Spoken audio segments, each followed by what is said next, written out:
বিসমিল্লাহির রহমানির রহিম। আজকের এমসিকিউটা দেখো, a plus B equal to 7 এবং a square plus B square equal to 25 হলে 5ab এর মান কত হিসাব করতে হবে। এটা দেখো খাদ্য অধিদপ্তর 2021 সালে আসছে। ক নম্বর আছে 12, খ নম্বরে 60, গ নম্বরে 35 এবং ঘ নম্বরে কোনোটিই নয়।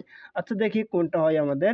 তাহলে আমাদের এখানে আমাদের দুইটা মান দেওয়া আছে, আমাদের এখান থেকে মান বের করতে হবে। তাহলে আমরা কিন্তু জানি যে a plus b whole square equal to জানি কি a square plus 2ab plus B square.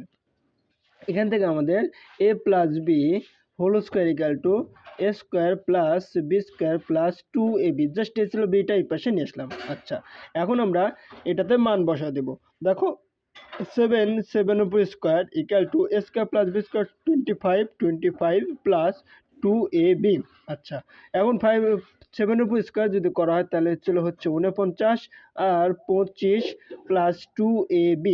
আচ্ছা, এখন আমাদের 2ab সমান আমাদের বের করতে হবে 49 মাইনাস 25, 49 মাইনাস 25 অর্থাৎ ab সমান আমাদের হবে ছিল 5 থেকে 9 থেকে যদি 5 বাদ দেওয়া হয় তাহলে থাকবে 4, আর 4 থেকে 2 বাদ দিলে হবে 2।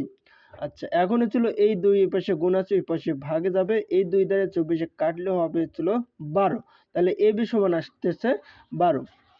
এই যে ab সমান 12 আসলো, আর এখানে বলছে যে 5ab এর মান, 5ab এর মান, তার মানে ab সমান 12 পাইছি, অর্থাৎ ab এর সাথে আমরা 5 গুণ করে দেব। ab এর সাথে 5টা গুণ করে দেব। ab সমান আমরা পেলাম কত 12, অর্থাৎ 12 এখানে গুণ করে দেব।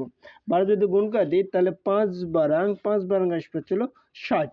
সুতরাং উত্তর হবে এখানে খ, 5 বারাং 60। আশা করি বুঝতে পারছেন।